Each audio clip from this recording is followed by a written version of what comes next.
कार्तिकेय और कार्तिकेय के बाद में गणेश। ज्यादा विस्तार से हम नहीं जा रहे हैं, समझ रहे ना। गणेश, अब सरस्वती को कोई संतान था ही नहीं, लक्ष्मी को कोई संतान नहीं था। लक्ष्मी का कोई संतान सुना है आपने? नहीं था। तो एक बार ये तीनों देवियां एक साथ में बैठी थी, एक साथ में बैठी थी और आपस में बात करने लगी। तो लक्ष्मी जी कहने लगी, पहले सरस्वती से प्रार्थना की कि आपके पास तो 2 बेटे हैं, एक बेटा हमको दे देती तो हम भी संतान वाले हो जाते। सरस्वती एक टूक जवाब दे दी, हमारे पास कहने के लिए तो 2 बेटे हैं। नारद विष्णु भगवान की सेवा में लगा रहता है, अकेला बचा दक्ष, तो दक्ष को हम आपको कैसे दे देंगे? इसलिए कृपा करिए, मैं नहीं दे। समझ रहे? अब बची पार्वती। पार्वती के पास गई, पार्वती से कहने लगी कि आप के पास तो 2 बेटे हैं, एक बेटा। कहा कि बहन बहुत अच्छी बात आप बता रही हो कि मेरे पास तो 2 बेटे हैं, लेकिन कार्तिकेय का जन्म हुआ। कार्तिकेय के जन्म के बाद में मुझे मातृत्व वत्सलता का आभास नहीं हुआ, क्योंकि शिव पार्वती के तेज से ही कार्तिकेय की उत्पत्ति हुई, लेकिन वो बेबी ट्यूब की व्यवस्था के आधार पर वही बेबी ट्यूब आज किया जाता है।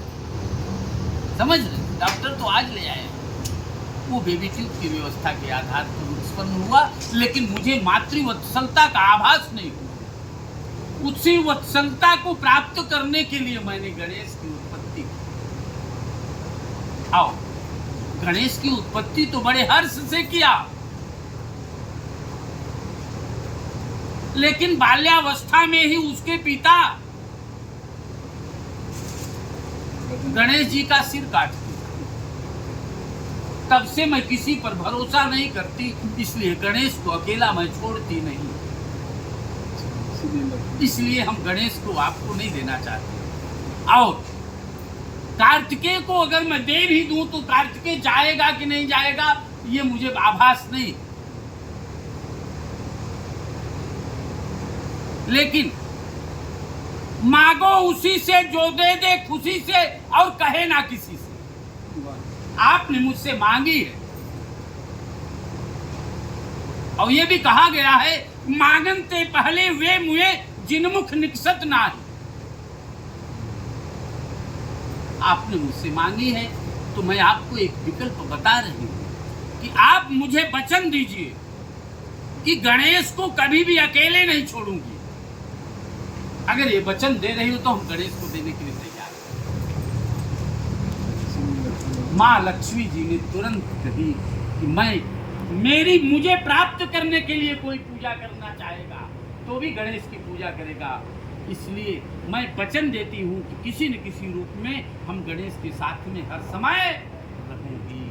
इसीलिए गणेश की पूजा की जाती है लक्ष्मी की। अब रही बात ये, एक और विशेष बात मैं बता दे रहा हूँ। गणेश जी को तुलसी क्यों नहीं चढ़ता है जानते हैं? ये भी मैं बता दे रहा हूँ। गणेश जी को तुलसी इसलिए नहीं चढ़ता कि एक बार गणेश जी घर से नाराज होकर के चले गए थे कि हम विवाह नहीं करेंगे। बाल्यावस्था में ही घर से नाराज होकर के चले गए थे कि हम विवाह नहीं। उस समय लक्ष्मी जी पृथ्वी पर ही एक जंगल में एकांत में बैठ करके विष्णु भगवान को पति के रूप में प्राप्त करने के लिए साधना कर रही थी।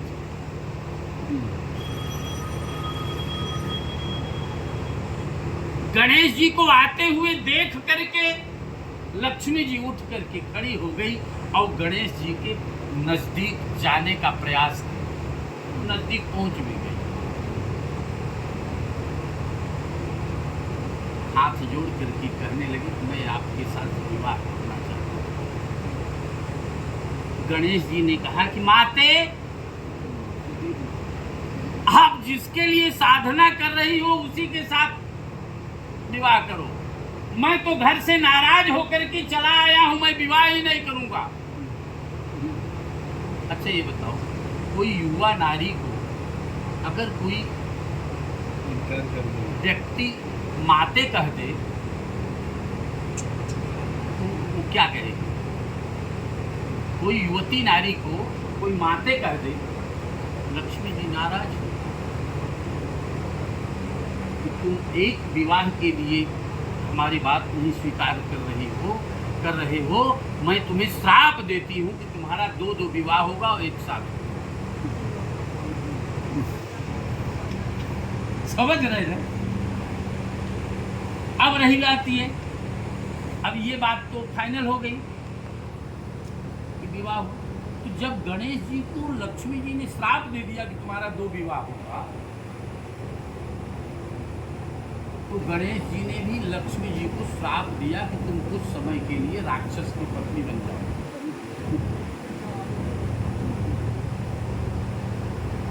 तब जालंधर की पत्नी बनी। कौन? लक्ष्मी जालंधर की पत्नी बनी। और ये भी कहा कुछ समय के लिए राक्षस की पत्नी बनो और कुछ समय में तुम वनस्पति के रूप में भी आओगी।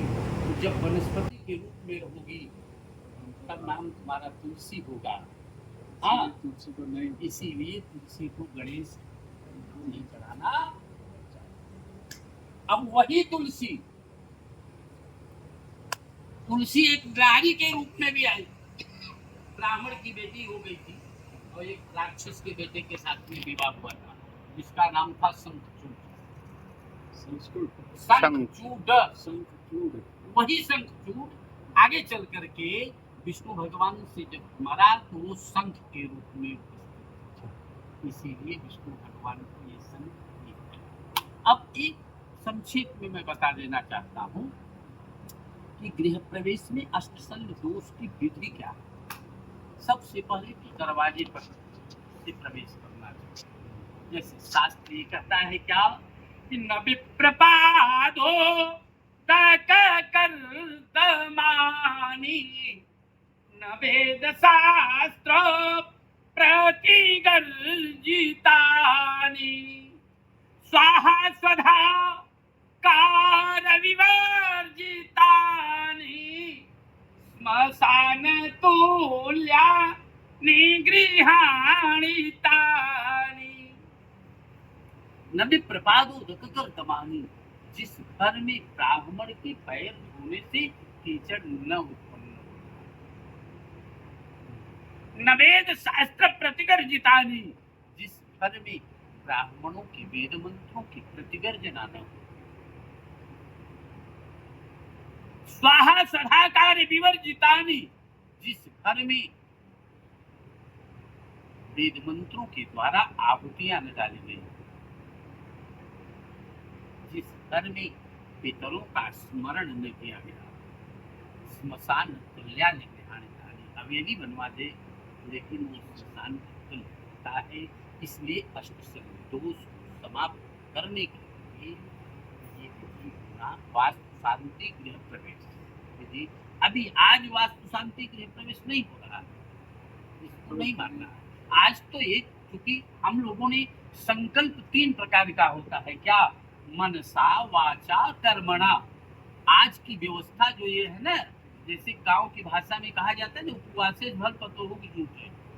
गृह प्रवेश की परिकल्पना हम आप किए थे, अगर गृह प्रवेश नहीं कर पाए तो गणेश लक्ष्मी का पूजन कर लेंगे तो मन को शांति भी मिल जाएगी। सब लोग बोलेंगे ओम नमो वास्तु पुरुषाय सैया हीरतिप्रद मद गृहे अन धान्यादि समृद्धिं विभुरु सर्वदा।